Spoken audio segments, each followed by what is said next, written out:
आरोही अयान के कंधे पर जैसे ही हाथ रखती है, अयान अपने फ्लर्टी अंदाज में पीछे मुड़ता है तो देखता है वहाँ तो कोई भी नहीं था। आरोही भी गायब है।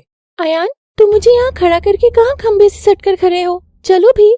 हाँ आता हूँ। चलो इस चैट वाली को इसके बाद झांसे में लेता हूँ। और अयान फिर से पलट कर देखता है। कोई तो था जिसने आवाज भी लगाई और मेरे कांधे हाथ भी मारा था। मुझे तो ये एरिया ही अजीब लगती है। सबसे पहले निकलो यहाँ से।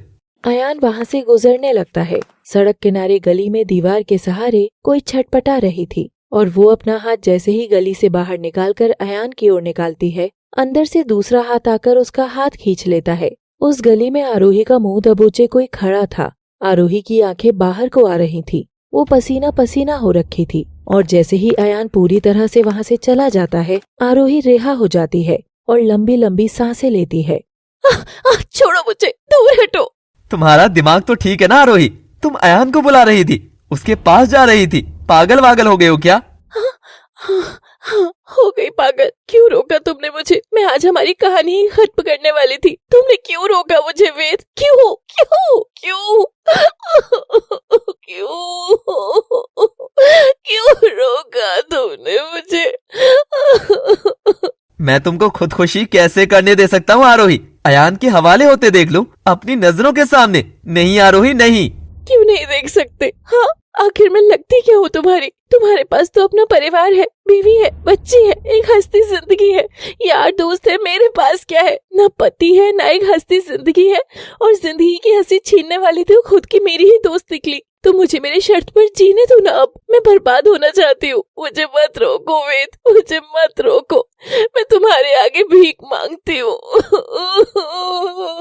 आरोही रोती हुई गलियारे में ही जमीन पर दम भरने लगती है। वेद भी उसके बाजू में आकर उसे पूरी तरह संभालने की कोशिश कर रहा था कि तभी आरोही जोर से वेद का कॉलर खींचती है। क्या मुझसे प्यार करना इतना मुश्किल है वेद? आरोही की खींचने से वेद की शर्ट के बटन टूट जाते हैं और आरोही अपना मुंह उसके सीने में छुपाकर खूब रोती है। आरोही चलो अब घर चले। वेद आरोही के नंगे छिले हुए पाँव देखता है और फिर उसे गोद में उठा लेता है। आरोही नम आंखों से वेद को देख रही थी। क्यों करते हो मेरी इतनी परवाह तुम? आखिर मैं तुम्हारी हूँ ही कौन वेद? तुम मेरी कुछ नहीं होकर भी कुछ तो हो आरोही, कुछ तो हो। तू मेरा कोई ना हो के भी कुछ लगे, तू मेरा कोई ना हो के भी कुछ लगे। किया रे तूने जो भी कैसे किया रे, जिया को मेरे बांध ऐसे लिया रे। समझ के भी ना समझ मैं सकूं, सवेरों का मेरे तू सूरज लगे। तू मेरा कोई ना होके भी कुछ लगे। ओ अपना बना ले पिया, अपना बना ले पिया, अपना बना ले मुझे, अपना बना ले। इस समय वेद और आरोही समय में कहीं रुक से गए थे और इस दुनिया से परे जाकर अपनी ही दुनिया में साथ थे। ना उन्हें ये परवाह थी कि चार लोग क्या कहेंगे, ना ही अंजाम की कोई परवाह थी। यहाँ आशिक हवाओं में तैर रहा था कि तभी सड़क पर एक कार रुकती है और उस कार का शीशा नीचे उतरता है। ड्राइवर गाड़ी रोको।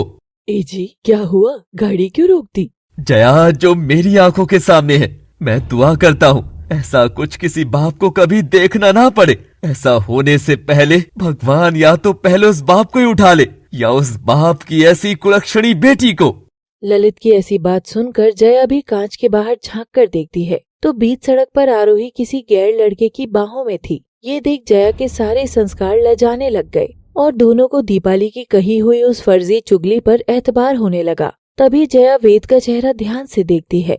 एक मिनट, मैंने इस लड़के को कहीं देखा है ललित, मगर कहाँ? हाँ, याद आया। उस दिन शादी वाली रात जब आरोही कमरे में कपड़े बदलने गई थी, तब मैंने उसे आरोही के कमरे की खिड़की के पास मंडराते देखा था।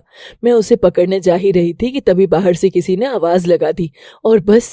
क्या कहा? तुमने उसे वहाँ देखा था और बताया तक नहीं? अगर उसी दिन बता देती तो मैं तभी इसके हाथ पांव और मुंह तोड़ देता। तो मुझे लगा कि दामाद जी का कोई आवारा बराती होगा। कुछ अपवाद तो हर जगह होते हैं ना जी, लेकिन मुझे क्या पता था इतने हीरे जैसे दामाद को छोड़कर हमारी बेटी का दिल इस नीच जैसे लड़के पर आ जाएगा। बेशर्म, मैं आरोही के कान खींच कर लाती हूँ। यही खबरदार, जो उसके पास भी गई तो गाड़ी में जो लड्डू का डिब्बा है उसमें से मुझे लड्डू निकाल कर दो। मगर क्यों? अब यही इसी जगह इसी वक्त मैं अपनी बेटी का पिंडदान करता हूँ। मुझे ऐसी औलाद से कोई संबंध नहीं रखना जो अपने माँ बाप की इज्जत को सड़कों पर उछालती घूमे। नहीं, ये आप क्या कर रहे हैं? वो हमारी बेटी है, हमें उसकी बात जाननी तो चाहिए। ठीक है, जाओ, मगर एक बात जान लो, उसके हाल पूछ लो और फिर ऐसा सब करने के बाद एक पिंडदान तो मेरा भी कर देना, क्योंकि बेटी से दूर होने का गम तो फिर भी मरने के लिए काफी नहीं है, पर तुमको दूर करके तो मैं मर ही जाऊंगा। जाओ, अपनी उस बेटी के पास जाओ तुम। और जया ललित की बात का मान रखते हुए गाड़ी में ही रह जाती है और ललित दरवाजा खोलकर बीच सड़क पर लड्डू को रखकर उसके आसपास पानी के छींटे डालकर आरोही का जीते जी पिंडदान कर देता है। आरोही वेद की निगाहों से जैसे ही मोह छोड़ती है, तभी उसकी नजर सड़क पर रुकी गाड़ी पर पड़ती है। वेद, मेरे माँ बाबा, मेरे माँ बाबा, वेद। वेद आरोही को जमीन पर उतारता है और आरोही हड़बड़ाते लड़खड़ाते गिरते पड़ते उनकी कार की ओर दौड़ती है और जाकर ललित के कांच की ओर उम्मीद भरा हाथ फैलाती है। बाबा, बाबा, माँ। और तभी जया और ललित दोनों अपना कांच ऊपर चढ़ा लेते हैं। आरोही रोती बिलखती कांच पीटती जाती है। माँ बाबा, खोलो खोलो खोलो ना दरवाजा, मेरी बात तो सुनो, खोलो दरवाजा। ड्राइवर, गाड़ी चलाओ। और आहिस्ता आहिस्ता गाड़ी रफ्तार में आने लगती है। आरोही जख्मी पाँव से गाड़ी के साथ साथ भाग रही थी। उसके पाँव से खून और आत्मा से प्राण दोनों निकलते जा रहे थे।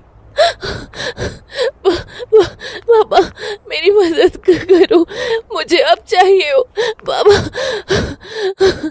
और गाड़ी रुकती है, कांच उतरता। ललित और आरोही की आंखें मिलती हैं।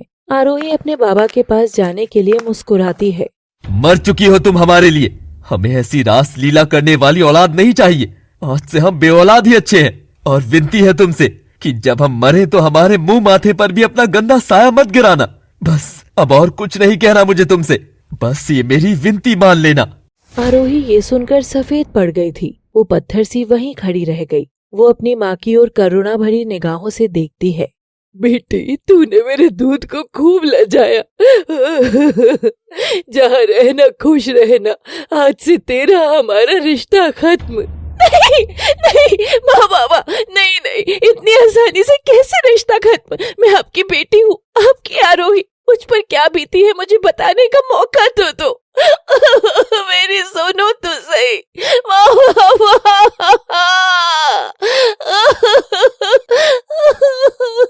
हमारी कोई बेटी नहीं है, वो देखो सड़क के बीच में तुम्हारा पिंडदान कर चुका हूं मैं। भगवान मेरी उस मासूम बेटी की आत्मा को शांति दे।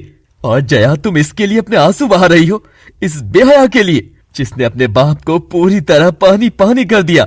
अयान और दीपाली ने कितना कहा था, पर हमने माना नहीं। असल में पराये लोग ही अपने निकले। चलो ड्राइवर।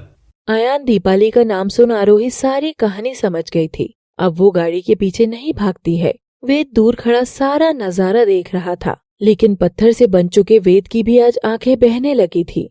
सचमुच आरोही का दर्द ही ऐसा था कि पत्थर भी पिघल कर बह जाए। उधर आरोही देखती है कि सचमुच सड़क पर ललित ने पिंडदान किया हुआ है। आरोही बदहवास सी उसके पास जाती है और बीच सड़क पर वहाँ बैठ जाती है। आसपास गाड़ियों का हो रहा चीची पेपे पोपो भी आरोही को फर्क नहीं डाल रहा था कि तभी वेद देखता है कि आरोही एक ऐसा पागलपन करने जा रही थी जो सपने में भी कोई सोच नहीं सकता। आरोही ने उस श्राद्ध के लड्डू को उठाया और मुंह खोलकर खाने के लिए आगे बढ़ी। आपकी दुआ हमेशा कबूल करी है, तो आपकी बद्दुआ भी कबूल करूंगी माँ बाबा। और आरोही आगे बढ़ ही रही थी कि वेद दौड़ कर आता है और आरोही के हाथ से वो लड्डू छीनकर फेंकता है।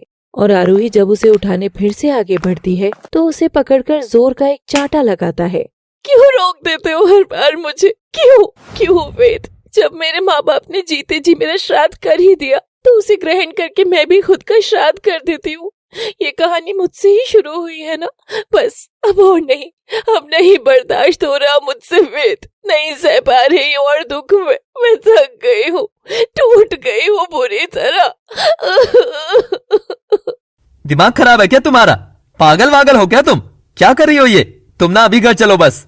वेद आरोही को कंधे पर टिका लेता है। वो खूब छटपटा कर रह जाती है, लेकिन वेद उसे नहीं छोड़ता और अपने घर की ओर जाने लगता है। वो देखता है कि घर का दरवाजा पहले से ही खुला हुआ था। अयान घर ले जाकर दीपाली को घर लाकर अपनी माँ बहन से मिलाता है और सब उसे पसंद करने का नाटक करने लग जाते हैं। बेटा देख, जो भी है तेरे सामने है। अब अगर ऐसी प्रथा तो है, पर बहू का ऐसे भाग जाना ये कौन से संस्कार हैं? बहुत चोट दी उसने, बहुत दी। इसीलिए माँ मैं दीपाली से कह रहा था कि हम शादी ही नहीं करेंगे।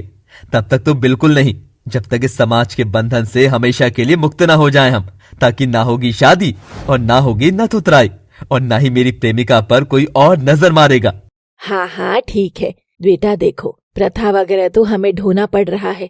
वैसे हम बहुत मॉडर्न हैं। तुम लोग चाहो तो बाहर भी क्यों, यहीं रह सकते हो। और मेरे पेरेंट्स, उनका क्या? अरे वैसे भी तो बहाने लगाती ही होगी, 2-4 और लगा देना कि यहाँ गई हूँ वहाँ गई हूँ। देखा है ना मेरी मम्मी सबसे कूल, हाफ भाभी। दीपाली ये सब सुनकर शर्माकर अयान के गले लगती है। बस इन सब बातों से ही तो ये परिवार ऐसी जवान लड़कियों को झांसे में लेकर इनकी आबरू के साथ सौदा करके खुद पैसे का धंधा करता था। अयान दीपाली के कान में कुछ नोटी सा फुसफुसाता है और पहले अयान अपने कमरे में जाता है, फिर पीछे पीछे दीपाली भी चली जाती है। बदमाश हो तुम भी, कभी भी रोमांटिक हो जाते हो। मेघना जूही दोनों को कमरे में जाता देख खुश थे। खिड़की की टिकटें निकाल मेरी बच्ची, आज बहुत दिन बाद सूखा मिटने वाला है। आज तो ऊपर वाली बोलियां लगेंगी। अंदर अयान दीपाली की आबरू के साथ उसी तरह खेलने वाला था जैसे आरोही के साथ। शायद कर्म का घेरा ही था जो खुद ब खुद घूमकर दीपाली की ओर आ ही गया। बत्तियां तो बुझा दो। बत्तियां बुझा दूंगा, मगर डिम लाइट तो होनी चाहिए जान। वेद आरोही को गोद में उठाए घर के अंदर जैसे ही घुसता है, जोर से आवाज आती है, सरप्राइज पापा। वेद हैरान होकर आरोही को जमीन पर उतारता है। सामने से वेद की बेटी दौड़कर आकर उसके गले लग जाती है और आरोही का दिल ये देख थम जाता है। दोस्तों आगे क्या होगा आगे ही पता चलेगा, लेकिन आप मुझे ये बताओ कि कहानी कैसी चल रही है, लग कैसी रही है। अरे कमेंट किया करो यार भर भर के। अब कहानी गंभीर मोड़ लेती जा रही है गाइस। आप सब कब इसे हिट कराना शुरू करेंगे? थोड़ा जोर हम लगाते हैं, थोड़ा आप लगाइए। और किसी भी किरदार का फैशन अपने घर लाना है विद माई स्पेशल मैसेज, तो फिर जाओ लिंक पर जाओ और फैशन स्टोर पर भी लव ही लव बरसाओ। So keep watching love city. Please do like share subscribe and comment must please.